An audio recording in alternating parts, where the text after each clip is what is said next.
So I'd love to welcome everybody today to our panel on affordable housing. My name is Mona Raglow, and I'm the Director of Membership and Programming at Central Exchange. And we're very thrilled, number one, that you are all able to join us today. And as importantly, we're thrilled to have a powerhouse panel today talking to us about what's happening with affordable housing in Kansas City. First, I would love to do a shout out to Kelly Chrisman. Kelly, can you wave at us, please? There she is. So Kelly has been very diligent in putting this panel together, and I thank you for that on behalf of everybody on the call and particularly on behalf of Exchange. And now I'd like to introduce Kevin Collison with CityScene KC. Kevin is going to be our moderator for today's event. So Kevin, I'll turn it over to you. Great, thanks so much. Welcome everybody in the virtual world out there that's joining us. Just a quick introduction. I am a reporter, a journalist. I've been in the news business for a long time, formerly at the Kansas City Star between 2001 and 2014, and then started a downtown news website called CityScene KC about 3.5 years ago that focuses on news important to greater downtown, and also I'm following things on the corridor where the streetcar is going to be extended down Main Street to UMKC. But I've had a lot of interest in this issue of housing for quite a long time. And many of the stories I wrote about, both for the Star as well as for the website, has been about apartment and residential projects that have been coming into the downtown area. And it has been a big topic about the whole issue of providing affordable housing as part of this menu of new housing opportunities people have in greater downtown. And of course, I'm also very aware of the important need for affordable housing in the entire city and the metro. So I'm really thrilled to be here with some really bright people, and hopefully we'll have a very enlightening conversation about the whole affordable housing topic. So I'll hand it off to the next person who wants to introduce himself. I think Susan's next on my list anyway. Okay. Hi, everyone. I'm Susan Engel. I am the Executive Director of St. Michael's Veterans Center. We are a nonprofit that focuses on serving veterans who are experiencing homelessness or living with a disability. And we are part of this conversation because we have an ownership interest in a permanent housing campus here in Kansas City, just south of the VA.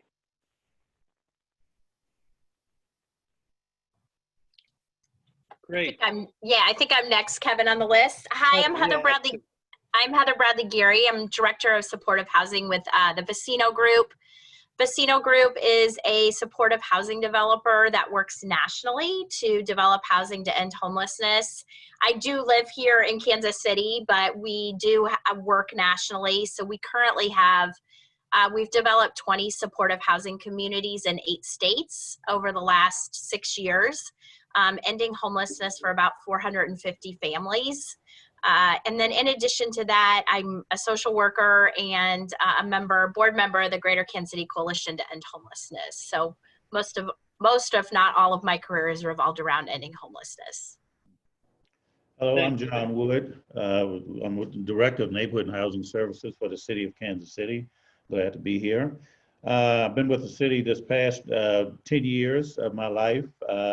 Interesting. And then in the last 3 or 4 years, we've actually were able to put together a housing policy on affordable housing, by the way. And that is more than, it really was more than just affordable housing, but housing in general in Kansas City. So we looked at everything from homelessness to actually tax credit projects to downtown housing to working with developers. And so that policy is really part and parcel of what we're all about here in Kansas City, and in terms of trying to get that implemented over the next few years has been somewhat of a challenge, particularly given COVID-19 in play. But it's a challenge for us, but it's one that we relish and that we intend to work with a number of different partners in order to create more affordable housing units for people in Kansas City. Great. Well, first question I have on the list for everybody is to John. And it's a question that I know a lot of people would love to get a better handle on. And that is, what exactly is affordable housing? How do we define affordable housing? and what's the difference between affordable housing for families versus individuals. If you could help us just get an understanding of that, that'd be great, John. Okay, thank you. Well, actually, the misnomer is exactly, because affordable housing, there is no exact terminology or exactly what affordable is.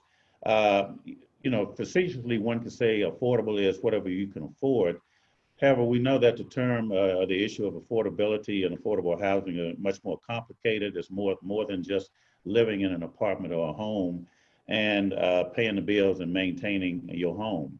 For a lot of people, it's really about how much they can afford to pay, and also for a lot of people, it evolves around supply and demand. So supply and demand, the cost of housing, as well as the income and ability to pay are all part of that. But a good starting point for us, I think, would be what the HUD provides us in terms of a measurement of area median income. Every year, HUD provides every city across the country a standard of what their median income would be based on a number somewhere in the middle, based on population, based on number of households, et cetera. And so for Kansas City in the year 2020, that number is $86,000 as our area median income number. To get to the issue of affordability, however, normally we're looking at households of either one person up to eight persons in a household, and also based on some level of affordability of some number of income based on something less than the $86,000 this year. The issue of affordability becomes more prevalent when your income is 80% or less of area median income. HUD also goes down as far as 30% in some cases for extremely low, and then for people who are considered very low, it's around 50% of area median income. In addition to that, and then the other standard is number of people in the household. So typically HUD uses a number of 4 persons to a household in order to determine some level of affordability or not. In this particular case, when you're looking at $86,000 area median income, 80% of that is $68,800 for 2020. For a family of 4, and that's for a family of 4. For a person of 1, that number is $48,200 of 80% area median income. So the other factor that we look at, though, is more than just that, but also in terms of how much you can afford to pay. So HUD also sets a standard of, and also the most tax credit organizations and other organizations involved in affordable housing uses this. So based on how much money you make, 30% of your gross income and how much you can afford of that and devote to rent and mortgage plus utilities, then becomes some of the number that they look at in terms of whether you're going to be income stressed and also housing stressed and somewhat insecure in your home. If you're paying more than 30% of your gross income toward housing plus utilities, then you're considered somewhat in danger of on the edge of being insecure as well as unstable in your home. For an example, if you're making a monthly income of $4,000 a month, $48,000 a year, $23 an hour, your rent or monthly payment should not exceed 30%, which is $1,200 for the month. If you're paying more than that, then again, you are viewed as maybe being insecure, potentially cost burden with maintaining your home. The other thing that, Kevin, you would ask about is the difference between the housing individuals and families. Really, I think the key here is how many people in your household. Again, if you're one person, more likely, if you're 80% or 50%, you may be struggling, but you can probably make it. But if you have dependents, in particular children, and you're at four people, 5 people, 6 people, and you're still making only a minimum wage, then you're income stressed and certainly housing insecure, and so it becomes much more of a problem then. Typically, if you're at that level, then you're going to be probably qualifying, particularly at 50% of area median income, you will qualify for some type of assistance, tax credit assistance, or something maybe related to the Public Housing Authority of Kansas City. You may qualify for that type of assistance. Mm-hmm. John, is there any, just a quick follow-up, what, dealing with this subject on a regular basis, what do you think some of the most common misconceptions that are out there about affordable housing? That if you're really low income, I think one of them is if you're very low income, then affordable housing is more relevant to you, which it is relevant, but there are people who are making more than the area medium income, making more than $86,000, who are also still income stressed. So it's not just people at the lower end of the economic strata, but it's people in the middle, as well as people who are just over that income stress threshold. The other thing we find is that a lot of housing that's available for people and that meet those income guidelines, a lot of that housing has been eaten up by people at higher income levels because they themselves may have some stress, but they can afford a house, say at 100% area medium income, 120 medium income. They're taking that property off the inventory list. So if you're in the middle, trying to at 86,000 or 70,000, you no longer have that housing available to you. So now you have to compete for something at the lower end of the strata. And we're finding that a lot of the landlords and investors are also buying up that property too. So so we don't really have a lot of inventory at the lower end. So that's a big challenge for us as well. Mm-hmm. One other quick follow-up question. There's a difference between somebody who's in an emergency situation, like a homeless person, versus somebody who needs a permanent housing situation. Can you just talk a little bit about affordability when it comes to somebody who has an emergency need for shelter versus a need for a permanent place to live so they can raise their family or go to their jobs or whatever? Well, typically when we look at permanent housing, we're looking at housing that is targeted to specific groups. It may be elderly, it may be someone who may have some mental or physical disabilities. And so we try to provide some type of permanent housing for them. And at the same time, then I think there's a question later on about wraparound services that go along with that.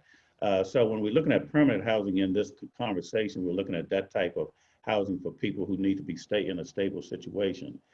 So there may be an income guideline attached to that, but a lot of times you'll find people who have limited income would fall into it almost automatically.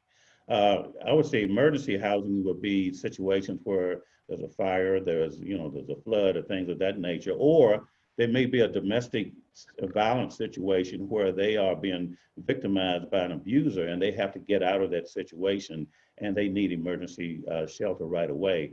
There may or may not be income associated with that. A lot of times there is, but if you are of higher income, you have more means to find alternative housing. But if you're at a lower income, you have limited places to go and limited resources to get to, and so you're going to be stressed more in that regard. Mm-hmm. Susan, turn the question to you. In talking to developers, they want to make a profit, and it costs them roughly the same to build an apartment at market rate as it does for anybody else. So how do we get involved publicly to try to help developers and other folks develop affordable housing using programs like the low-income housing tax credit? Can you talk to us a little bit about how the public intervenes to try to help make all this work to provide affordable housing?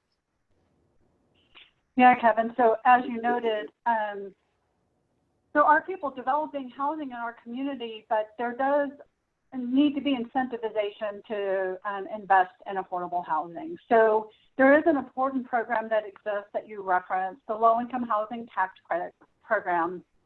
It's a program that incentivizes investment in affordable housing through public-private partnerships.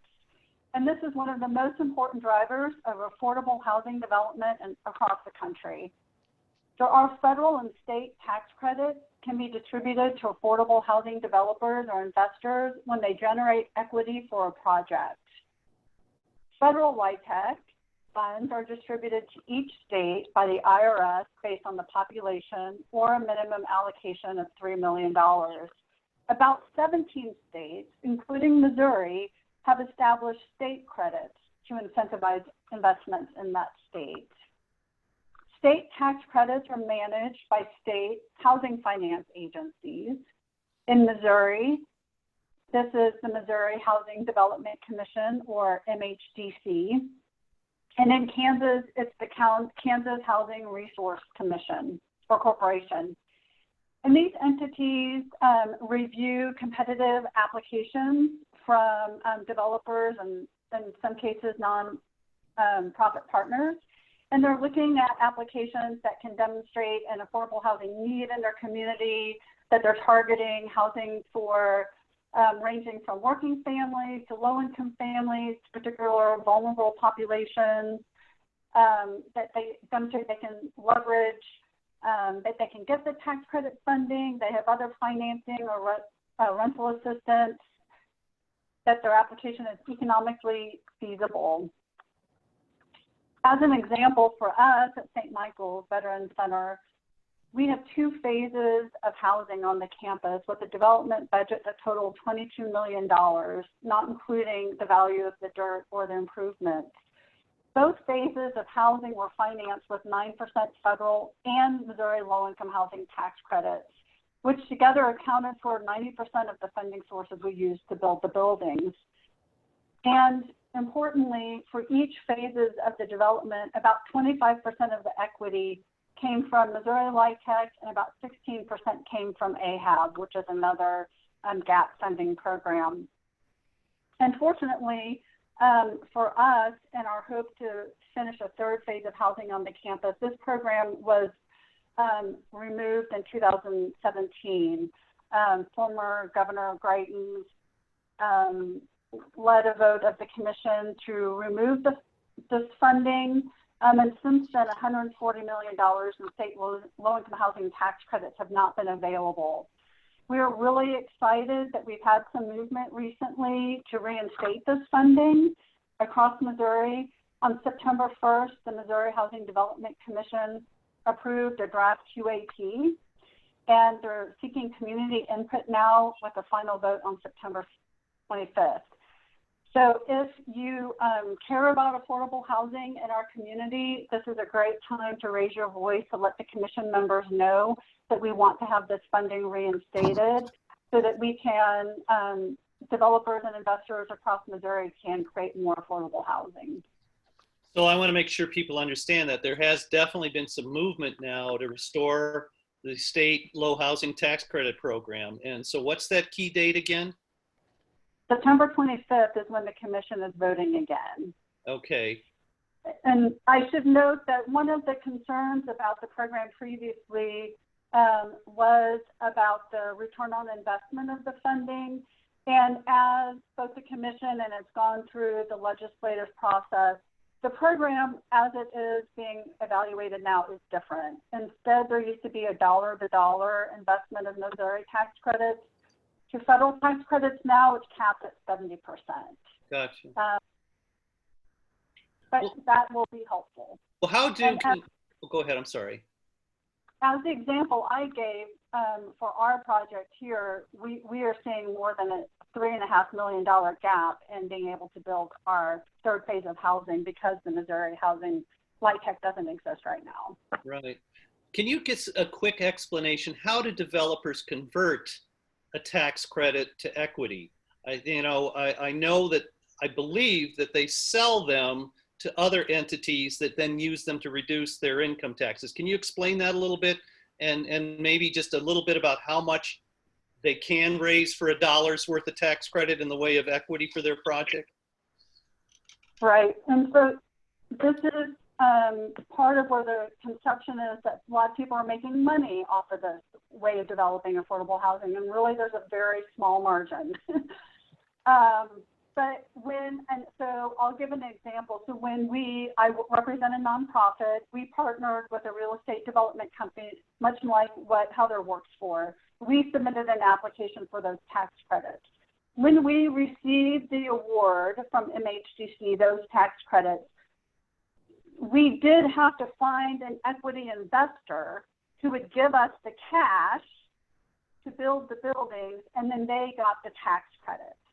So our equity partner is U.S. Bank. So they are an owner of the housing corporation that built the buildings here. So they've given us almost $22 million in cash that we've used to build the building. And then with that investment, they get those state and federal tax credits. Okay, and that goes against their corporate income tax, right? Right. So it's not just charitable giving that they're doing, although they're very charitable to us as well. This is part of their business model for their company to invest in these projects to have the tax credit to them, which is a savings to them. Yeah, and I just know, again, as a reporter, oftentimes people see, oh, they've been awarded a $10 million tax credit, and people kind of automatically assume, well, that's 10 million in cash being paid out, but it's $10 million worth of tax credits that they can apply against their income tax, but those have to be sold, and they don't yield necessarily the full 10 million, right, in cash? Well, not, and so part of the pushback on this program is that the return to the state doesn't happen immediately because of the time value of money. It's pushed out over the life of the project. So yeah, it's no one's making $10 million off of these projects. It's all going into the bricks and mortar building of buildings. Right. Good. No, thanks. It's always, I think people, and I do think it's great that we're telling folks, I think, many people don't realize that the state may be about ready to get back into helping in the low income housing tax credit. So that kind of leads me to the next person, Heather. Can you talk to us a little bit about affordable housing projects that seem to work well and some that maybe haven't been so successful in meeting the need? Yeah, so we do at Vecino Group, we do a lot of integrated supportive housing, which means that we build affordable housing with a certain percentage of those units set aside to serve a certain population. So for example, we have a community under construction right now at 31st and Harrison. It's a block off of Troost. That's 50 units of affordable housing with 12 units set aside for transition age youth with an HIV or AIDS diagnosis. And then all of those services will be on site to keep those transition age youth in housing. So Kevin, one of your questions I know earlier was around homelessness and shelter. Well, as a social worker, as a homeless advocate, the ultimate goal is that we shouldn't have shelter. Right now we have shelter because we don't have enough units of housing to house everybody that needs housing. But the ultimate goal is that we create enough housing in our communities nationwide that we don't have homelessness, that each person that is homeless goes into an affordable housing unit. So the other way that makes integrated supportive housing feasible and successful and ultimately the right thing to do is that we need to provide housing vouchers for those persons that are homeless. So in all of our integrated supportive housing communities, those units, the person that comes in that's homeless has a project-based voucher. And what that means is that person pays 30% of their income for rent, and that voucher makes up the difference. So here in Kansas City, Missouri, we have a great public housing authority that works with us to project-base those vouchers and sees their role in ending homelessness. And so that's what really makes a program successful or a community successful. And also just collaboration. I think that it's not good business for a developer to come in and dictate to a community what's best for that community.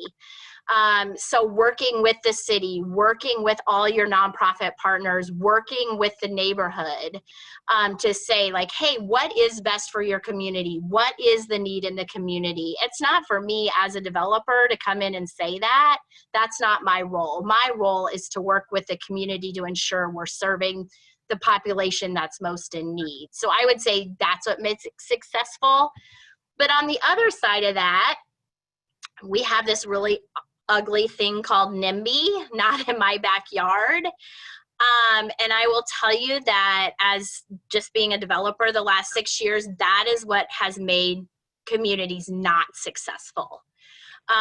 Because we get into this place where we're holding meetings about who's going to live at that community instead of what's the land use for that community. So lots of times we have to go in and maybe change zoning, change what the use was originally for, and then we have public meetings to discuss that. And then we get into a situation where we're talking about who's going to live there instead of the actual land use. And then we get into a place that is honestly a violation of fair housing.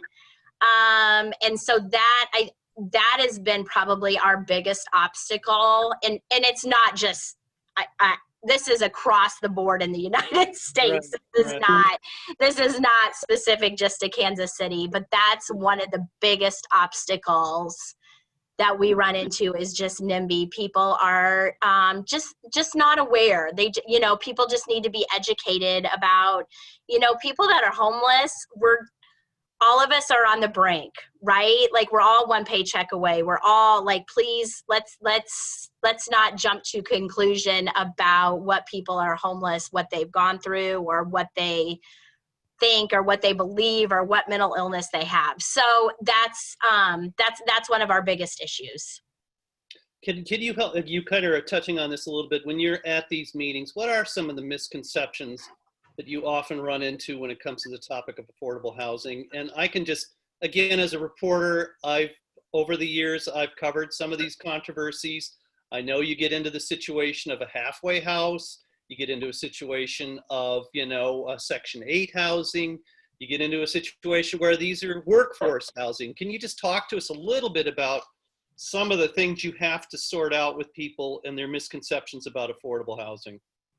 Yeah, yes, all of that, right? So lots of times people just have a stereotype. One of the biggest things that we hear is my property value is going down immediately out of the gate. That's what people believe. And that is actually a huge myth. So Novogradac did a study, I believe 2 years ago, around property values. And when you build affordable housing in a community, what does that do to property values? It actually increases property values for the neighborhoods. And so that's one of the biggest myths that we hear across the board is my property value is going to go down. For single family homeowners. And then also just we're going to have people loitering. We're going to have unwanted guests. And actually in all of our communities, we run all that data in all of our communities, and we, without exception, have seen a decrease in crime rates once one of our communities is built in a community. Okay. Let me, this is kind of a question I know for everybody on the panel, and it again ties into the fact that this is certainly a hot topic nationwide. Where does, we hear a lot about San Francisco, we hear about Los Angeles, where it's just gotten to the point where even middle class people can't afford to own a home. You look at New York City or Boston, whatever. Kansas City, from what I hear from a lot of people, is still a relatively affordable community. Now, maybe I'm wrong about that, but can you guys talk to me a little bit about where Kansas City fits in to the national issue of affordability and housing opportunity? Whoever wants to take that off first. John, if you'd like to. Yeah, I'll start off. Kevin, I remember back in the 80s, Kansas City did have a reputation as one of the most affordable cities in the United States. And I think to some extent, relatively speaking, we are more affordable than San Francisco and Boston and DC and places like that. But I think that the East and West Coast have caught up as it kind of spilled back into the heart of the country in Kansas City. What we're seeing, the rising cost of construction, whether it's in San Francisco or Kansas City, is still rising. And relatively speaking, people find it more difficult to buy a home if you're at that, again, if you're at that medium income level that HUD has set out there. It's difficult to buy a home. And I'll give you an example of that. Here in Kansas City, for example, in one of the neighborhoods we're working in, we have been for the last year or so been working on trying to build new infill construction in one of our urban core neighborhoods.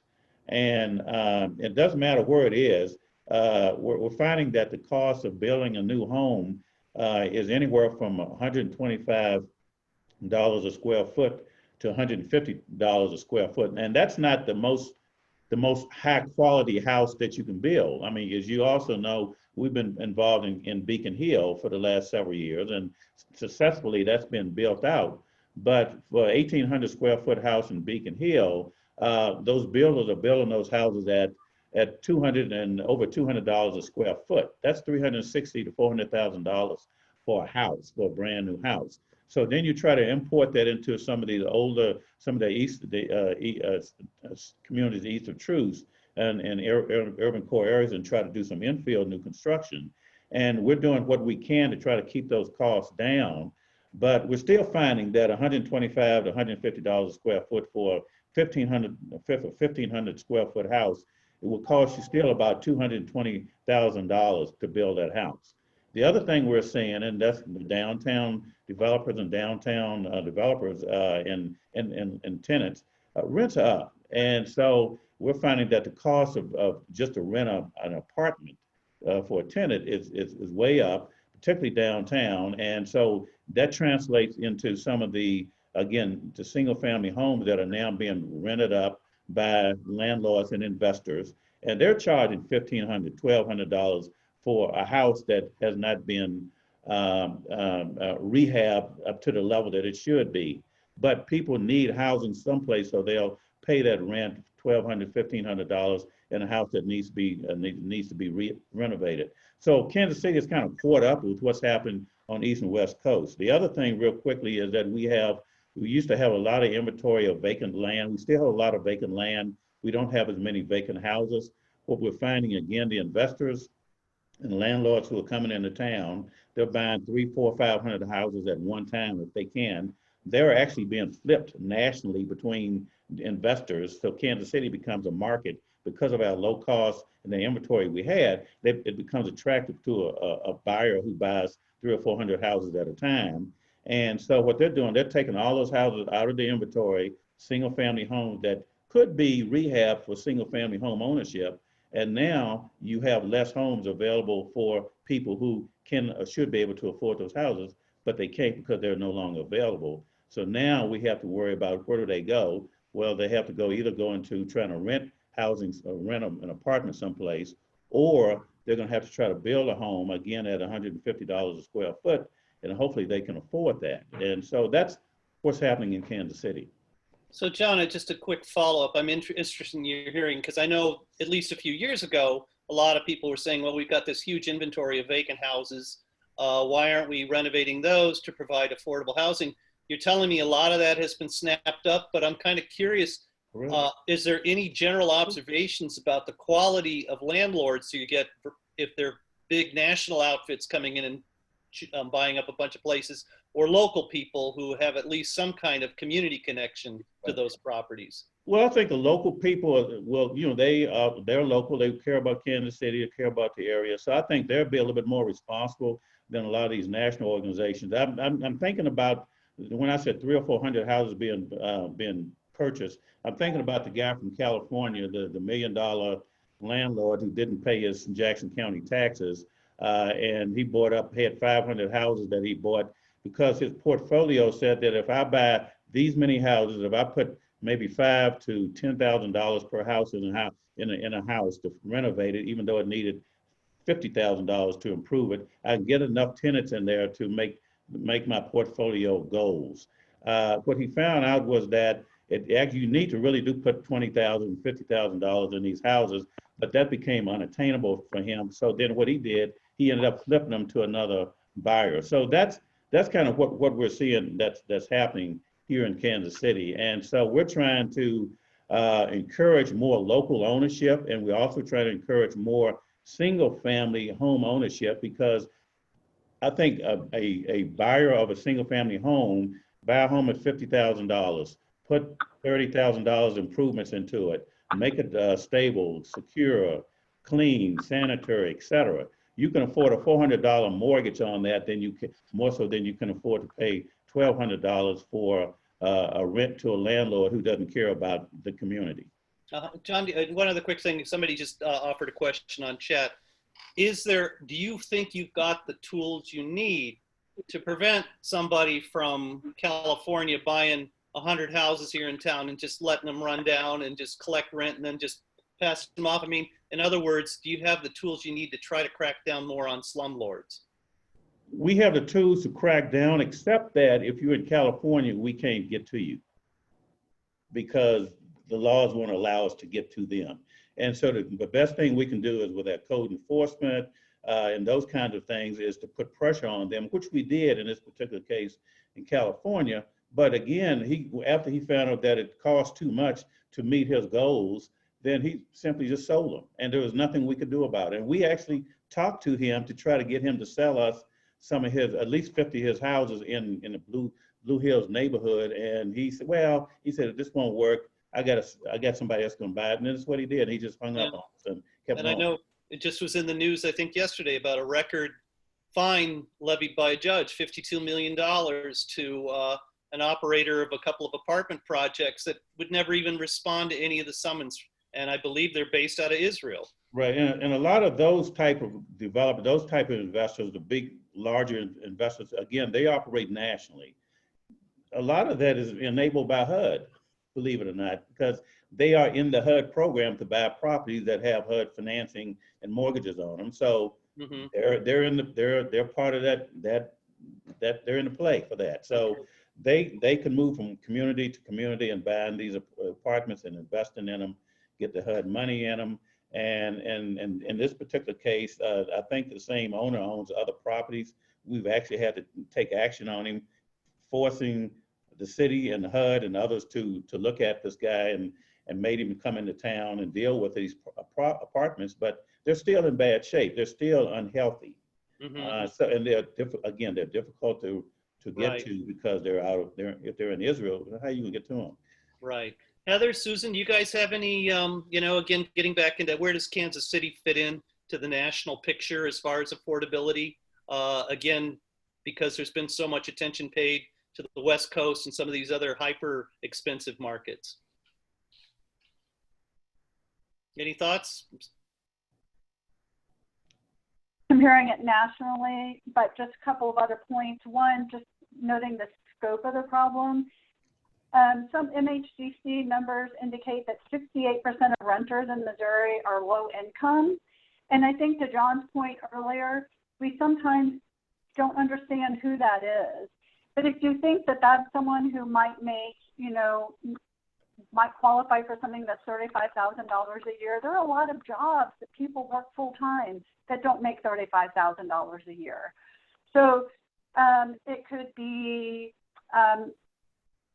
maybe someone that works in a factory, a teacher maybe in some cases, people that work in restaurants, particularly now in COVID. So what is, a workforce? A lot of affordable housing is really talking about people who are working full-time and can't afford the housing, let alone the people who have extremely low incomes. The other point that I want to make about an experience that we have here in Kansas City is that while there is a gap in housing that's needed, we also have misconceptions sometimes about prospective tenants. So I know a lot of my peers in the social service community, when we're trying to find housing for someone, they're rejected a lot by landlords, in part because the landlords don't want to be involved in housing subsidy programs. They have stereotypes about the type of people that we're bringing to them. So we struggle not only finding affordable housing, but convincing landlords to lease to our clients. Even though they have rental subsidies, and so there's a pretty good guarantee that they're going to get their rent payment, and they have supportive services attached to them. So you're not just leasing to this individual, but they have a support system. Even then, we run into barriers. Now, just a quick follow-up. There's no, if you were to get a place at a unit where you're meeting those 80% whatever median income for the metro, there's no other paperwork involved with that though, right? If I was to qualify by my income for an affordable unit in a building that has either a certain percentage or the entire building. You don't have the paperwork that you're referring to. Those are kinds of different affordable housing programs, right? You mean if you're a landlord? You don't No, have if I wanted to rent an apartment and I've had my income met the guidelines of affordable, that's all I have to do, is it? I mean, I guess versus what you're talking about, having that direct voucher or other subsidy. It depends on the program. So there are LIHTC programs across the state that are really just focusing on workforce housing, and they may be income specific. But if some of the LIHTC programs target vulnerable populations or special needs populations, there might be a requirement that you have a special need. So, but if there is an apartment that exists, whether or not it has it's a LIHTC property or it has its own project-based voucher, you might just be able to rent there by income qualifying. Okay. Okay. Heather, do you have any feelings? Yeah, I was gonna add to that, and keep in mind that a lot of landlords screen out. They don't screen in, meaning like, I hope you've never made a bad decision ever in your life and want to get affordable housing. So for example, there's a lot of criminal history checks that folks that live in affordable housing have to go through that we don't see that they have to go through in a market unit. So there's a lot of, like, I've seen some people not get in because they wrote a bad check 5 years ago. Well, I'm pretty sure I wrote bad checks in college. So, I mean, we just have to keep in mind that we have to get to a place where we're screening people in instead of just screening everybody out, and also having different rules for market housing versus affordable housing, because honestly, it's a violation of fair housing. So if we have different rules in place for depending on your income, that's an inequality issue. Right. So to your question, Kevin, yeah, there are a lot of things that you'd have to go through. You'd have to go through a screening process. That's one thing at Vecino that we try really hard to never screen somebody out. Didn't the city council, I mean, with this new tenants bill of rights, try to address some of those issues you're talking about, Heather? Yeah, they did. So that was one thing I was going to mention in Kansas City. We have a really great group that's an awesome advocate for KC tenants. And I am going to give a shout out to John. The city of Kansas City, Missouri is very pro housing. I get the pleasure to work in several cities across the nation, and that's not always the case. So we also have a mayor that ran on the platform of housing. So if we're going to really look at housing, now is the time. We have a housing policy set for the city that they went through extensive process to do. So as we're looking at advocating for more housing, I mean, the prediction is in Kansas City, we need about 60,000 units. For people that are affordable housing. Now that doesn't include the pandemic.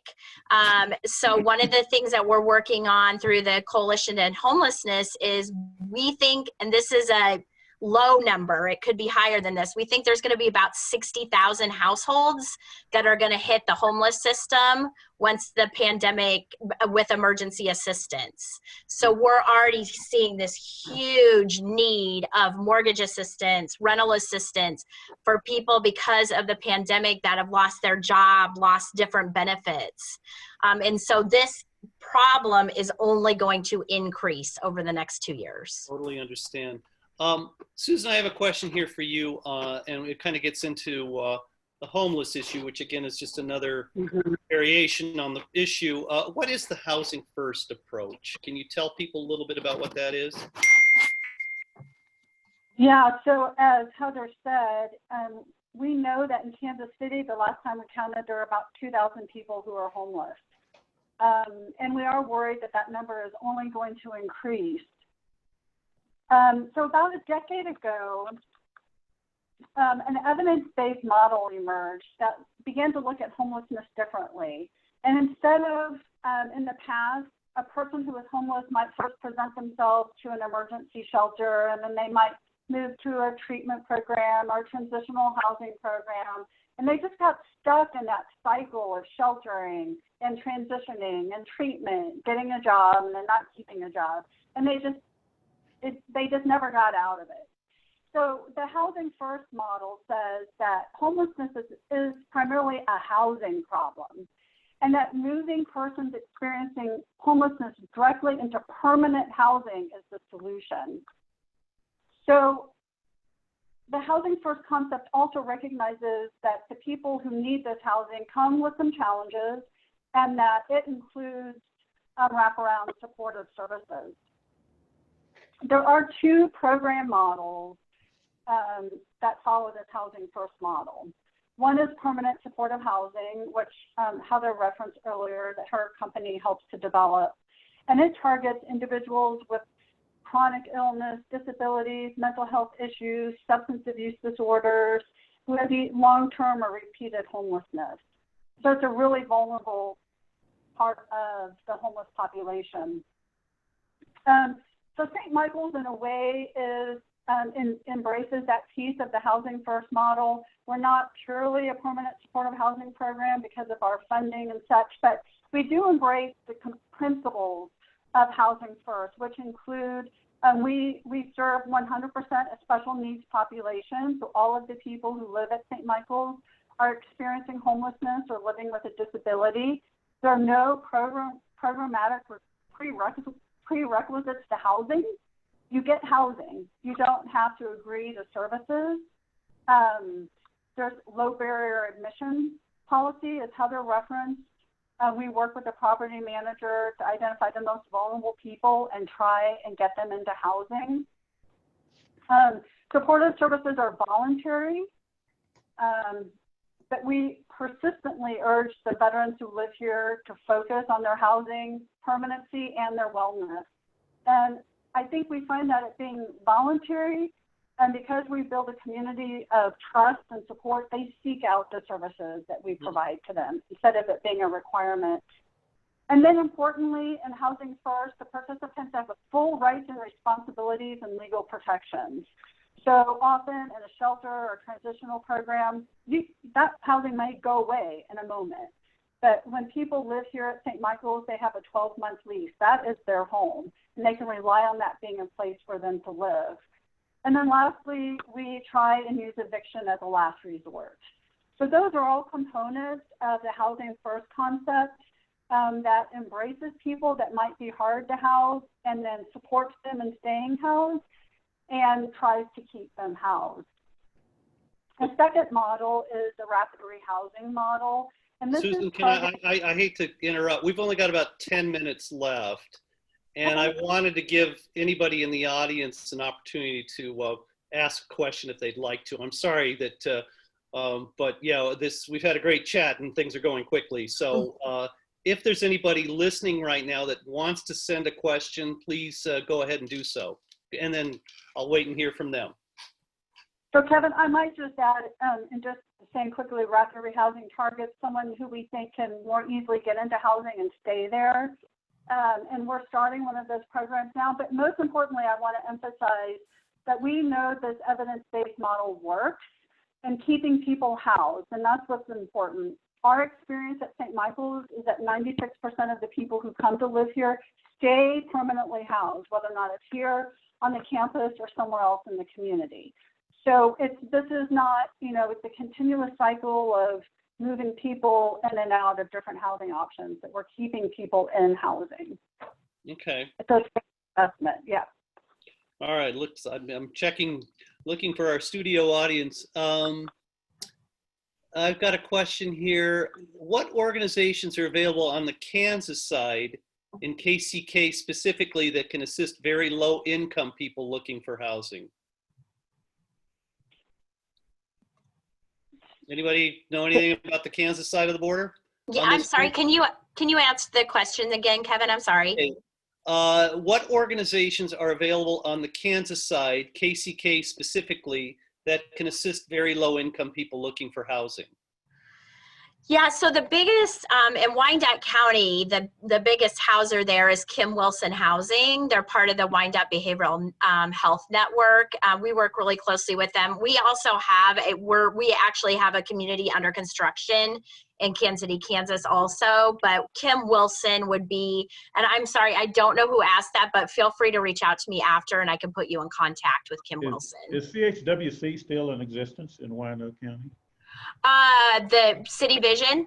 Well, no, CHWC. It used to be, I forgot the name of CHWC was an acronym, and I can't think of the name of the organization, but they were doing low to mod housing development and they're affiliated with LISC. They work with LISC quite a bit. Yeah, I don't know, John. I'm so sorry. I'm not familiar with them. Okay. Heather, I got another question I think is kind of directed to some comments you made earlier about NIMBYism and when you were trying to talk to neighborhoods. Individual asked, why do housing values go up and crime rates go down when affordable housing is added to a neighborhood? Yeah, because you're adding value to the community. So for example, we're working on a community in Chattanooga right now that the city is actually donating a big piece of land to us. Right now it's a warehouse that's run down. Well, we're going to come in and we're going to rehab it and we're going to put affordable housing there. It's actually going to also have a set aside for persons that are chronically homeless. And so you're beautifying the neighborhood. And so more people want to live there. And you're also bringing 60 more people into the community. So they're spending more money in that community. And so it does bring up the value of the community. And at Vecino, and I know a lot of developers are like this too, affordable housing developers, you wouldn't know the difference. So when you see a Vecino community or a Yarko community like St. Michael's, I mean, you would live there. That's one of our rules at Vecino is you would live there personally. If you're developing it, then you would also live there. And so you don't look at it and say, oh, that's an affordable housing community. You look at it and say, oh, that's a beautiful multifamily housing community. Anybody else have any thoughts on that front? Because I had another quick question for John. John, can you talk a little bit about some of the things that are going on in Kansas City that you're particularly pleased with as far as projects you guys are working on to try to provide more affordable housing? Well, I'm pleased with the fact that we're almost done with Beacon Hill. That's been I'm very pleased with that. But I'm also want to make, sort of announce that Kansas City in the last 3 months has received about $14 million of COVID-19 money for emergency shelter solution grants, which provides housing for people, target population, special needs, as well as wraparound services. We just got an announcement just 2 days ago that we're going to receive another $2.8 million in HUD directly to the city of Kansas City for eviction and homelessness and near eviction activities. So if anybody's out there listening and they're in a business of assisting with mortgages and eviction and helping people in that regard, then please contact our Neighborhood and Housing Services Department, and you can go online and look at our housing division, and they're going to be looking at providing dollars for that. So I'm kind of happy we're doing that. The other thing we're doing real quickly is that we're interested in updating, we have a task force on preserving existing tax credit projects. We have a number of projects that we've identified in Midtown Kansas City, about 12 projects, about 851 units that could potentially opt out and move more to market rate rental as opposed to offering affordable housing through tax credit projects. So we're working, we'll be working with UMKC, Legal Aid, and others to try to work with those developers and encourage them in different ways, including maybe trying to figure out ways of adding dollars to the pot to encourage them to remain affordable and provide rental units for people who need those units. So those are things we're doing. Kelly, Yeah, that's a lot of other things. No, that's a good point, John, because I remember, some of the projects, apartment buildings that renovated downtown using affordable housing tax credits are now hitting that time period where the developer can opt to just make them totally market rate. And I know that's certainly a significant issue. Had another question from somebody who says she's identifying herself as being somebody on the front line of working with people, that at least when it comes to Section 8, they've been told there are 1 to 5 year waiting lists, and that transitional living programs also are full, as well as shelters. Are you guys seeing that kind of demand that is still pent up that's not being satisfied? Yeah, absolutely. I saw that question. I think it was from Angela. Yes, so you're absolutely correct. So the waiting list to get like a Section 8 portable voucher is very, very long in Kansas City, Missouri. So I would encourage, I encourage all nonprofits, most nonprofits to become developers. There's no reason that you can't be a developer and develop your own housing. So one of the things that Vecino does is we partner with nonprofits. So the community at 31st and Harrison, that's a Save Inc. community. We're just the developer. So I encourage nonprofits that are housers to become developers because A, you can make some money of unrestricted cash, and you can serve all the people that you serve at your nonprofit. So Angela, I'd be happy to chat with you about that. Heather, has there been a cutback in federal funding for Section 8? I mean, why is there such an issue here, such a backup? Yeah, there's just not enough. It's not funded. It's not funded. The Section 8 vouchers, there's not enough money in the federal budget for enough vouchers for the need. Right. Well, I haven't heard it raised as a major political issue, which is unfortunate, but you know, we'll see. I don't know if any one particular administration does a better job than another when it comes to funding these kinds of important programs. I suspect you're going to find that across the nation, but particularly Right. Section 8. It's like as Heather said, there's just not enough money. There's more need than there is supply, unfortunately. Mm-hmm. I don't know if we have time. We got a quick question from somebody who just recently graduated from college, who's got a bunch of student loans and wants to know if there's any particular programs that might help recent college grads or other folks that are struggling to get their first place to live. Anything, you know, for that audience? Is there, if it depends on if you're in Missouri or Kansas. In Missouri, Missouri Housing Development Commission has a first-time home buyer program that I would definitely check into. Okay. In Kansas, I don't know. Any rental programs? Any affordable? They can. Again, I don't know if they have any special status as opposed to anybody else that's struggling to make a rent payment.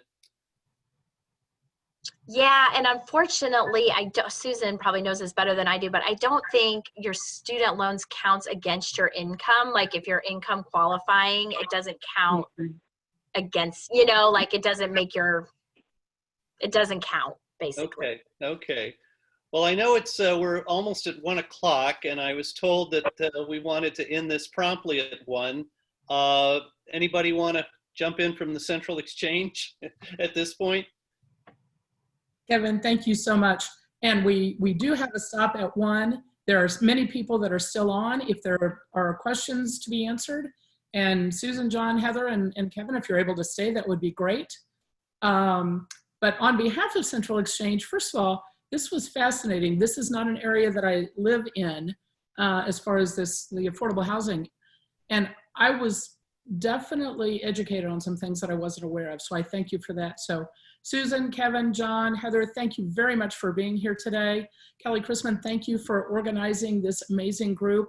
And I'd like to put an offer out there that if we would love to do part 2 of this and get to some of the other unanswered questions, we would love to do that in the future. Well, it was my pleasure. It was great to be able to work with folks like this. They're very terrific. They definitely are. So thank you so very much for being here today. Any last questions before we end the call? No. Thank you. Thank yous coming in. Excellent panel. All right.